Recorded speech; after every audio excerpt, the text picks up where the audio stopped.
Welcome to மியாஸ் kitchen. நாம இன்னைக்கு என்ன பார்க்க போறோம் அப்படின்னா தக்காளி தொக்கு, அப்படி இல்லைன்னா தக்காளி ஊறுகான்னு கூட நம்ம சொல்லலாம். இது வந்து நம்ம வெளியூருக்கெல்லாம் போகும்போது இதை செய்து எடுத்துட்டு போனோம்னா ரொம்ப நாளைக்கு கெடாம இருக்கும். ஏன்னா இதுல கொஞ்சம் ஆயில் எக்ஸஸாகவும் இருக்கிறதுனால இது கெடாமலும் இருக்கும்.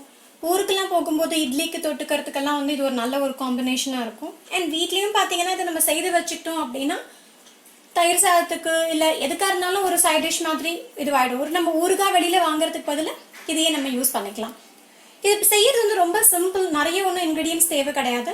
தக்காளி கொஞ்சம் நல்லா ரெட்டாக இருக்கிற தக்காளி எடுத்துக்கிட்டோன்னா ரொம்ப நல்லாயிருக்கும். அண்ட் எண்ணெய், மிளகாத்தூள், இதில் வந்து நான் எது கலக்கல, மஞ்சத்தூளோ இல்லைன்னா தனியாத்தூள் கலக்காத வெறும் மிளகாத்தூள் அது. அண்ட் கடுகு, கொஞ்சம் பெருங்காயம், உப்பு, அவ்வளோதான், வேறு எதுவும் இல்லை. அண்ட் இதுக்கு வந்து நான் வந்து ஒரு 3/4 கிலோ தக்காளி எடுத்திருக்கேன். ஸோ இந்த 3/4 கிலோ தக்காளியில் வந்து நமக்கு ஒரு ஆல்மோஸ்ட் நிறையவே வந்துடும்னு வச்சுக்கலாம். நான் ஒரு 1 மந்த் கிட்ட நம்ம ஃப்ரிட்ஜில் ஸ்டோர் பண்ணிக்கிற அளவுக்கு இது நமக்கு கிடைக்கும். ஸோ இப்போ இதோட ரெசிபி வந்து என்னன்னு பார்த்தோன்னா, சுடுதண்ணி நல்லா கொதிக்க வச்சு இந்த தண்ணியில் இதை போட்டு ஊற வைக்கணும். அதை நம்ம சோக் பண்ணுறோம் அப்படின்னும் போது என்ன ஆகும்னா, இந்த தக்காளியோட தோல் வந்து பிரிஞ்சு வந்துடும். ஸோ தக்காளியோட தோல் வந்து ஈஸியாக உரிச்சிடலாம். நம்ம பீலர் வச்சியும் பண்ணலாம். பட் பீலர் வச்சு பண்ணுறதை விட இந்த தக்காளியை வந்து நம்ம சுடுதண்ணியில் போடும்போது அந்த பீல் பண்ணி வரும்போது தக்காளியும் சேர்ந்து கொஞ்சம் வெந்தா மாதிரி இருக்கும். ஸோ நம்ம குக்கிங் ப்ராசஸ் கொஞ்சம் ஃபாஸ்டராக இருக்கும். ஸோ இப்போ என்கிட்ட தண்ணி வந்து நல்லா சூடாக இருக்கு, அதை ஊற்றிடலாம். இதில்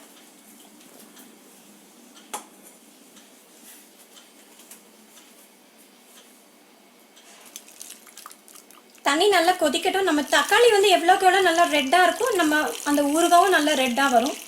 தக்காளி வந்து நல்லா சீசனில் கிடைக்கும் போது, நம்ம சம்மர்லலாம் கிடைக்கும் போது இதை நிறைய செய்து வச்சுக்கலாம். இதே மாதிரி வந்து தக்காளி ஜாம் மாதிரியும் பண்ணிக்கலாம். குழந்தைங்களுக்கு அது ரொம்ப பிடிக்கும். அது எப்படி பண்ணுறதுன்றதை நான் இன்னொரு வீடியோவில் சொல்கிறேன். ஸோ இப்போ தக்காளி வந்து நான் சுடு தண்ணியில் போட்டிருக்கேன். இது ஒரு 10-15 மினிட்ஸ்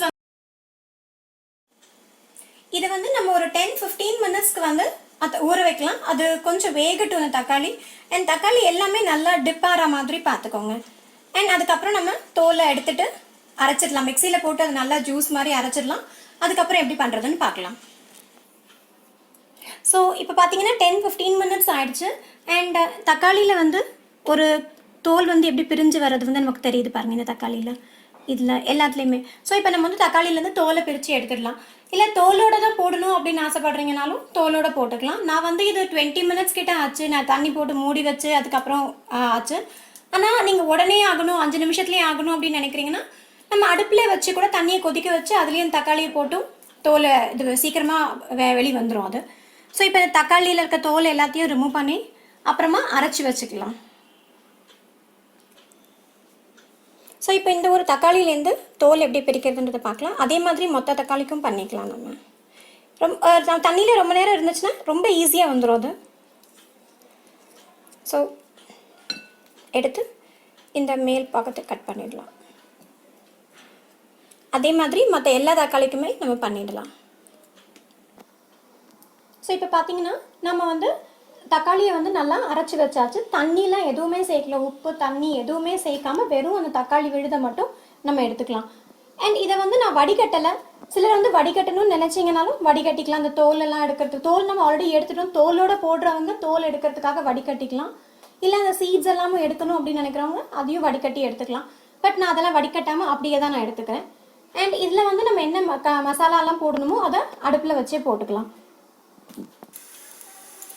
ஸோ இது நான் வந்து ஒரு நல்ல திக் பாட்டம்டு கேஸ்ட் அயர்ன் அது கடாய் எடுத்திருக்கேன்.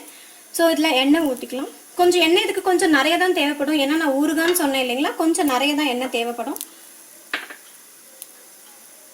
எண்ணெய் காஞ்சதும் கடுகு 1 ஸ்பூன் போட்டிருக்கேன்.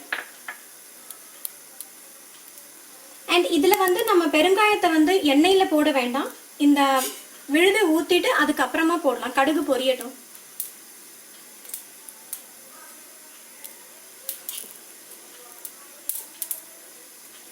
ஸோ இப்போ கடுகு பார்த்தீங்கன்னா பொரிஞ்சிட்டே இருக்குது. ஸோ இது வந்து நம்ம சப்பாத்தி கூட, ரோட்டி கூட, ஃபுல்கா கூடலாம் வந்து ரொம்பவே நல்லாயிருக்கும். ப்ரெட் கூட நம்ம இதை யூஸ் பண்ணிக்கலாம். ஸோ கடுகு ரொம்ப இம்பார்ட்டண்ட் வந்து கடுகு நல்லா பொரியணும். கடுகு பொரியாமல் யூஸ் பண்ணால் நல்லா இருக்காது. ஸோ இப்போ கடுகு நல்லா பொரிஞ்சிருச்சு. இப்போ இதில் கொஞ்சம் மெதுவாகவே ஊற்றுங்க, இது தெரிக்கும். தீயை கம்மி பண்ணிக்கோங்க.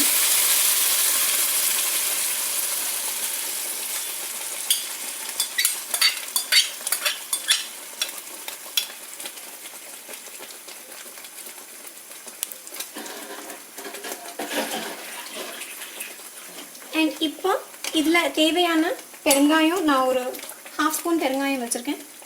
பெருங்காயம்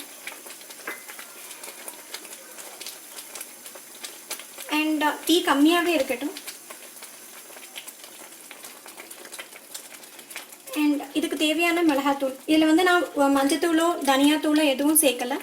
ஸோ இதுக்கு தேவையான, ரொம்ப காரமாக வேண்டாம், ஏன்னா அதுக்குன்னு ரொம்ப கம்மியாகவும் மிளகாத்தூள் போட வேண்டாம். ஏன்னா எண்ணெய் கொஞ்சம் நிறைய இருக்கிறதுனால மிளகாத்தூள் வந்து கொஞ்சம் அதிகமாக தான் எடுத்துக்கும். அண்ட் காரம் பத்தலாம் அப்படின்னு ஃபீல் பண்ணால் அதுக்கப்புறமா கூட நம்ம ஆட் பண்ணிக்கலாம். அண்ட் அப்புறம் உப்பு, இதுக்கு தேவையான அளவுக்கு உப்பு ஆட் பண்ணுறேன்.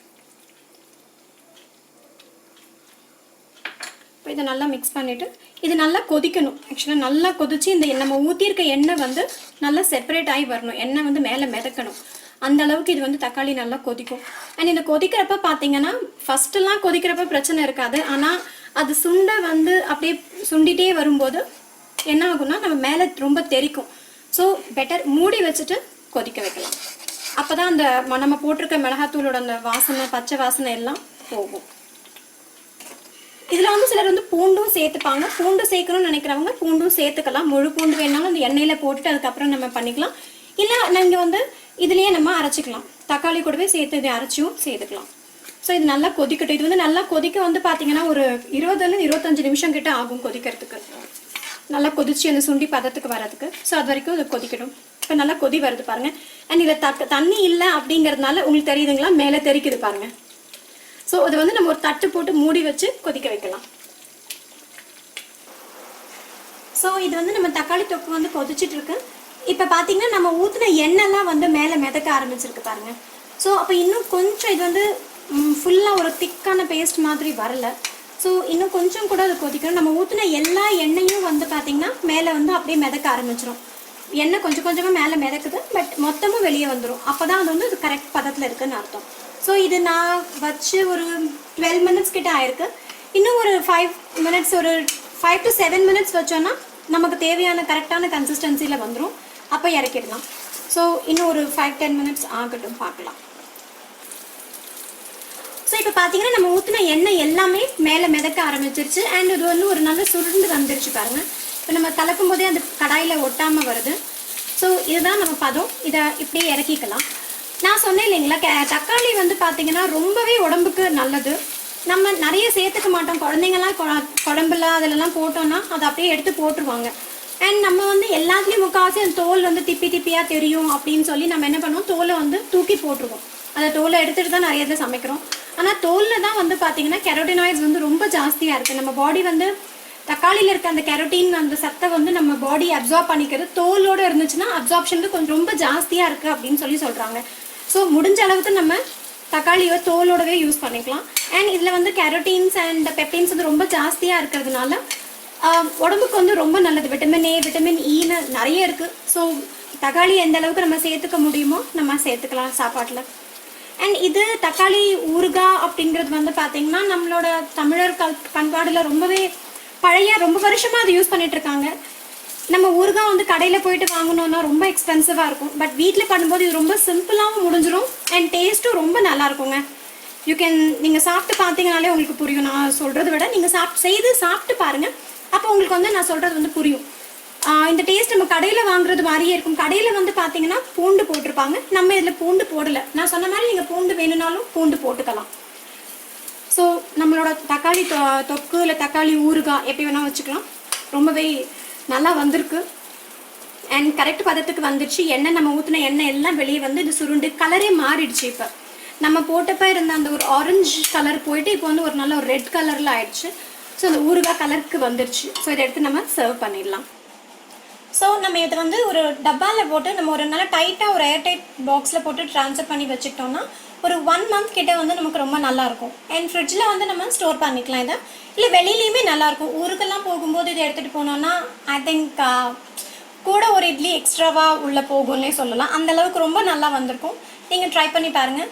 அண்ட் உங்களுக்கு இந்த வீடியோ பிடிச்சிருந்தது அப்படின்னா please subscribe me and like போடுங்க. தேங்க்யூ.